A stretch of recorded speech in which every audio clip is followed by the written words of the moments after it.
That's fancy. Anyway, we've got a DAF XF model year 17. Reported regeneration faults because it keeps regenerating every day. We'll have a look what's going on the dash now, and we'll take it from there. What's occurring today? So we've got brake lining wear truck, and that's it. So we'll just have a quick look at his SUP filter through the menu control switch. See that saying quarter full? It should be empty. So what I think we'll do is we'll plug in and have a look if there's any fault codes. And then what I think I'm just going to do is just pull the DPF. What's the mileage? See, 423,000 kilometers. I'd be changing this at 300,000 personally. Oh, it's so cold. And the battery sounds like it's flat.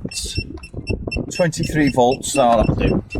So we'll get JAL test from Eclipse Diagnostics fired up now. We want model year 17 onwards. And we'll have a look at our anti-pollution side of things.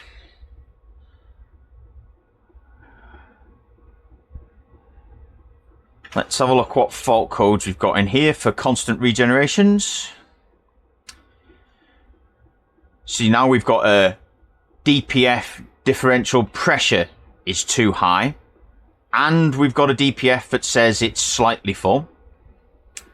If we go to measurement selection, and we'll go to SUT, we'll have a look at them.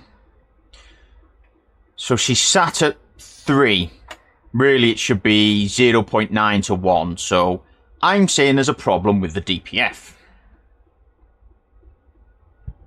We'll just lock the steering over now. Please start. Right.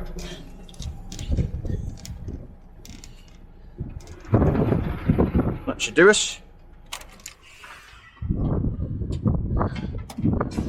Oh, this wind could jog on.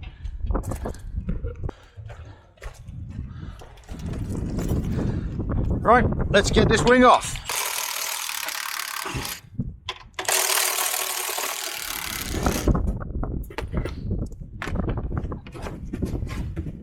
Be gone.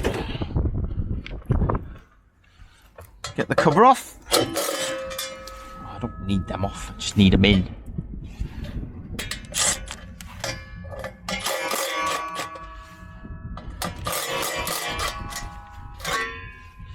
Is that off?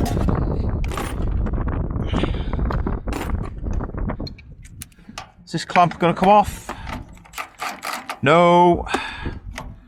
Oh, what? You're not putting up much of a fight.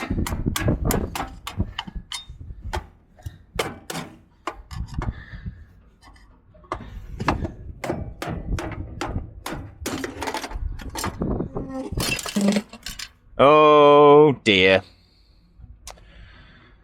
So, that's scrap. DAF won't accept that back because the DPF core has moved in the DPF. So, we'll have to get another DPF.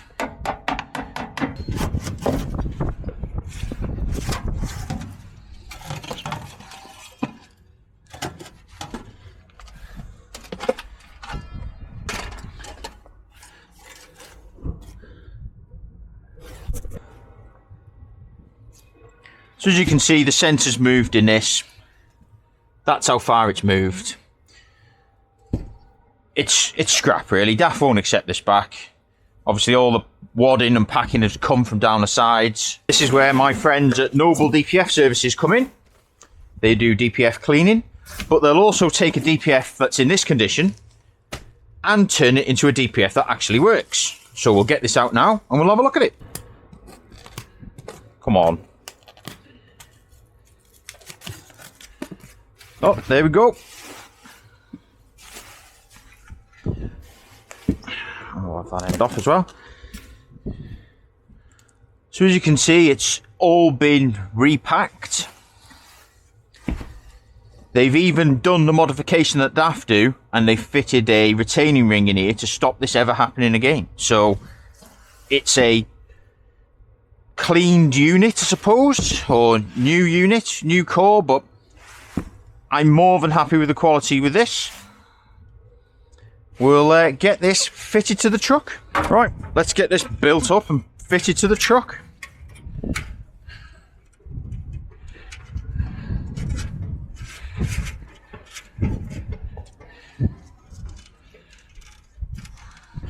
Right.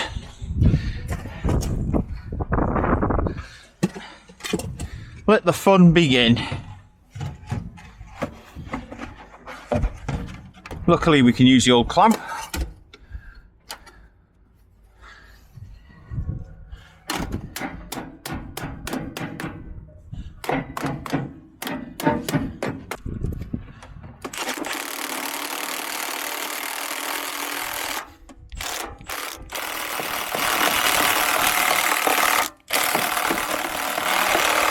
Then we've got this to go back on.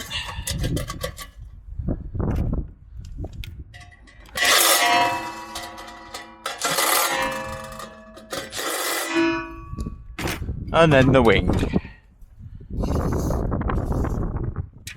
Windy here.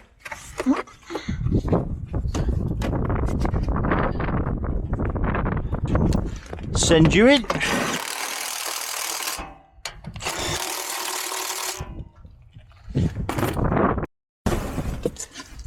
And you can go back to Joe for another recon. Go into our after treatment system and tell the truck it's had a cleaned DPF. It's a clean DPF filter. There we go.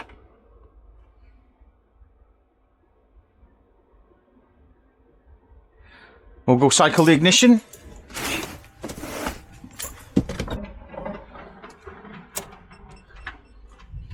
As for our brake lining wear issue, we'll just look for chassis module front. Is it his front pads?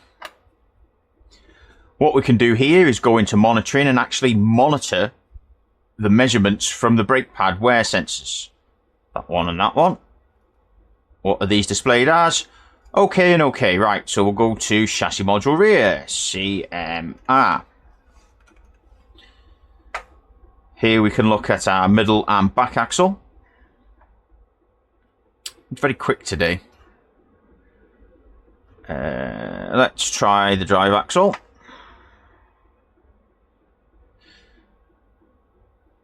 So it's saying drive axle right hand side, drive axle left hand side, brake pads 1. That was easy, wasn't it? So his back axle needs pads.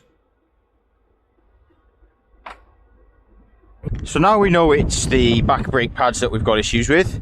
Is it the sensor wiring or is it the pads? So here comes the camera again. Let's have a look what's going on.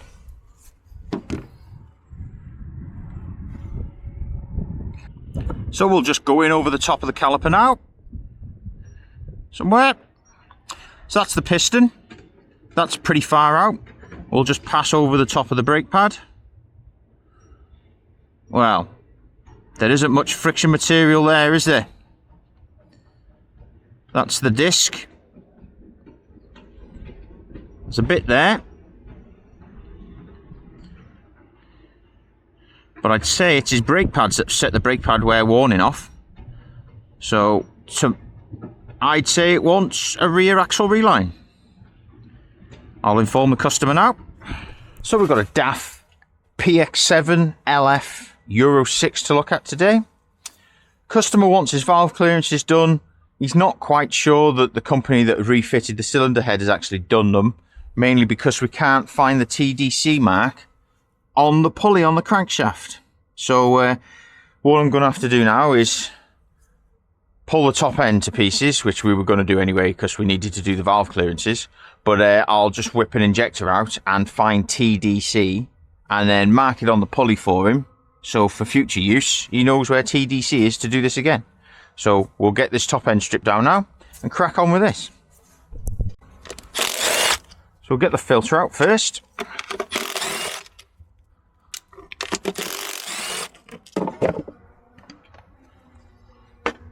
throw that over there. I'll have this filter.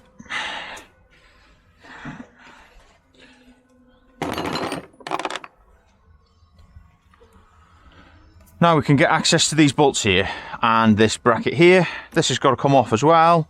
Whip these injector plugs off and these two breather pipes. Boom. There's another one.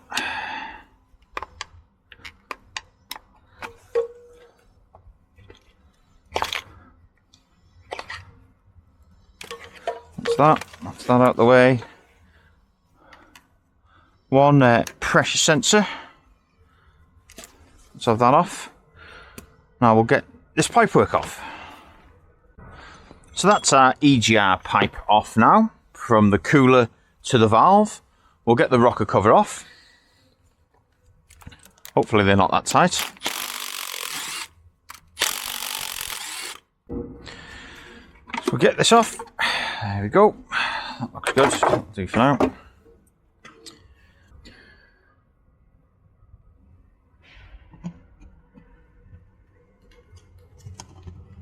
So this is our rocker assembly. So now what we'll do is rotate the crankshaft until we get this somewhere near. Then what I'm going to do is pull this injector out and try and find TDC. Now you might be thinking, oh, why don't you just do it off the rocker levers, Russ? Well, what's the customer going to do? He's not as knowledgeable or experienced as us.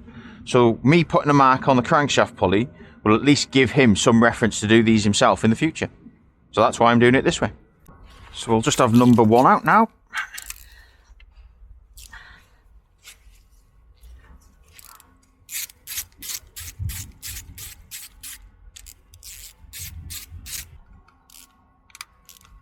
Oof, they were tight. Someone's being crazy. So before we go any further with the injector, we'll have to get the injector tube out, because there's no good trying to pull this out without taking the injector tube out. So we'll just whip off the manifold here, and then we can pull the injector tube out. So let's get this off. With our EGR elbow or inlet out the way, we can now get the fuel pipe off the injector and get the injector tube out.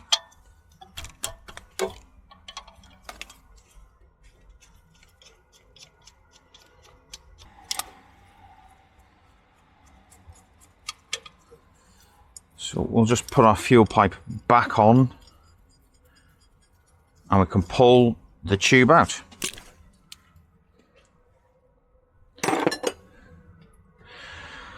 So this injector will be loose now. We can get that out. We just need to pull it out. With the Trucktech UK injector puller tool.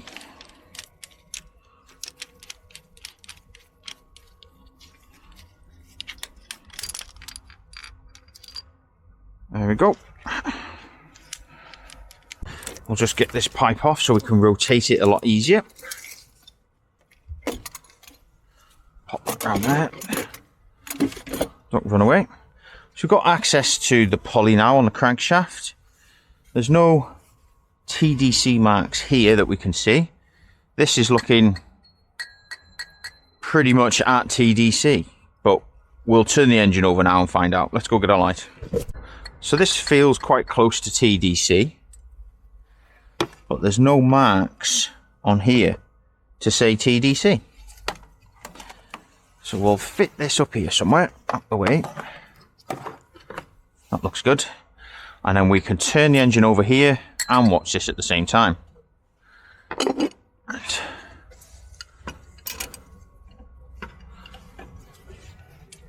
So are you going up or down?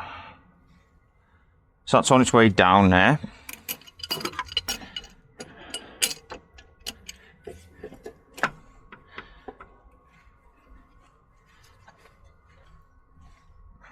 Right, that's TDC.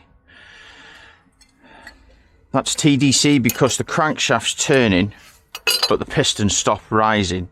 So it's just be going from before top dead center to after top dead center. It's literally flicking over at the moment, but the piston's stationary, static in the cylinder. So somewhere here should be TDC.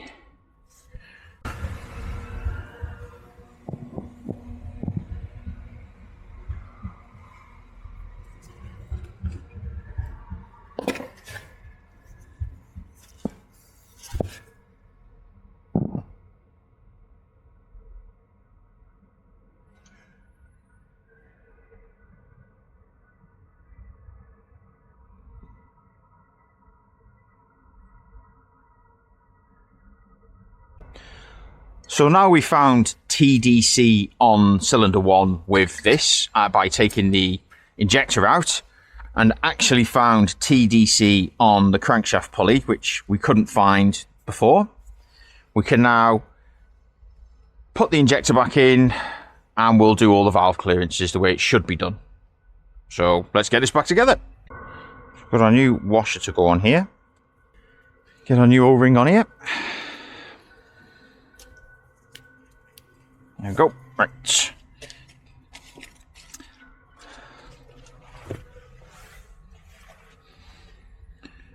we've got our new sealing ring on here and our new O-ring. We can drop this in, if I did it the right way.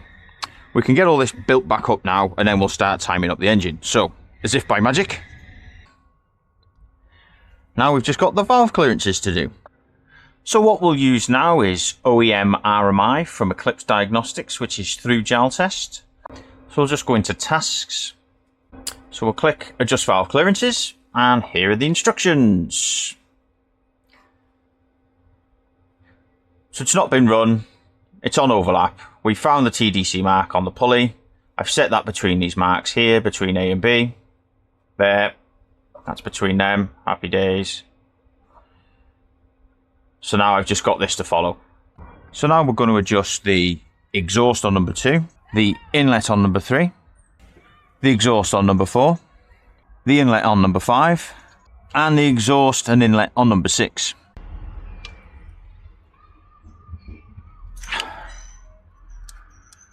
Always jumps out, doesn't it? Every time you want to check it. So on this particular position, we've set inlet and exhaust on number 6.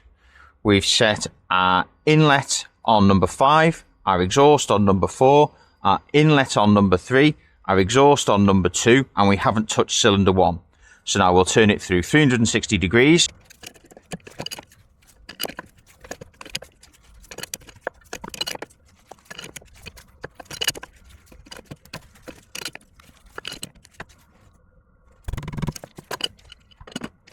So now we're back at TDC.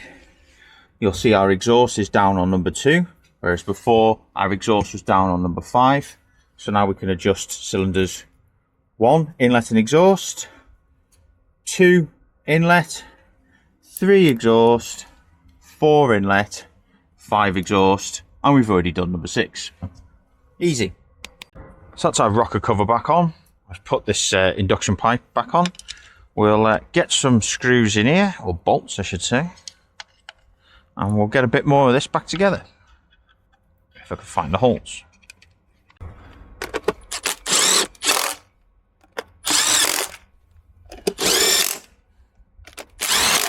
Got to find that one.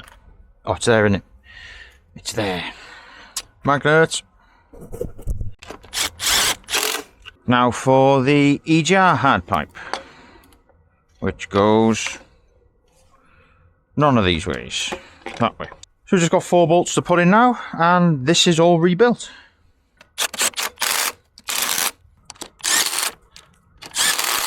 So we've got a DAF XF Euro 6 to have a look at now. Apparently it cut out in traffic, stopped going, so we'll jump in this truck, see what's going on with the transmission. So the truck was recovered back here by Yorkshire Rescue. Let's see what we've got on the dash. That's the axle going down. Oh, we've got N. Exhaust system malfunction, engine malfunction.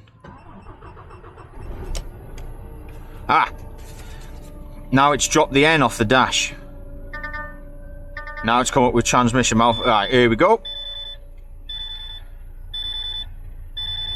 So we can't select a gear. That's a no-no. And we've got transmission malfunction. So we'll just jump on Jaltest from Eclipse Diagnostics. This is our CAN topology of the vehicle, and we've completed a main system scan. We'll just see what faults we've got in PCI, EAS, and AS-Tronic. So we've got no response from the after treatment fuel shutoff valve solenoid. That's on the fuel filter. And as for our gearbox, clutch does not open. The engagement of gears through the main group is not disconnected. Fault code not specified. Right. This could potentially be a clutch issue. So what we'll do is we'll pop underneath the truck now, and we'll have a look at what's going on under there. See if the clutch is pulled out. Right, can we get under here?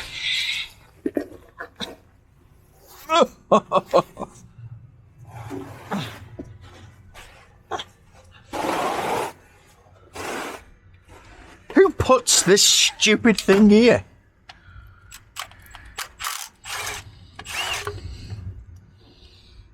I'll have an oil leak.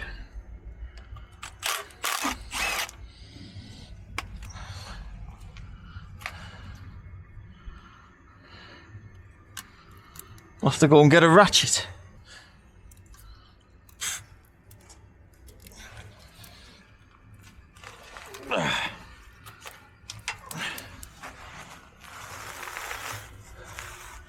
Well,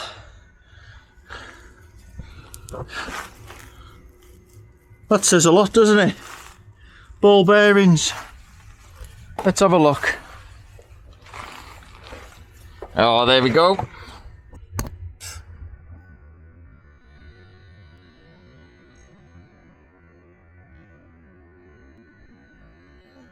There's a clutch that's gone on this.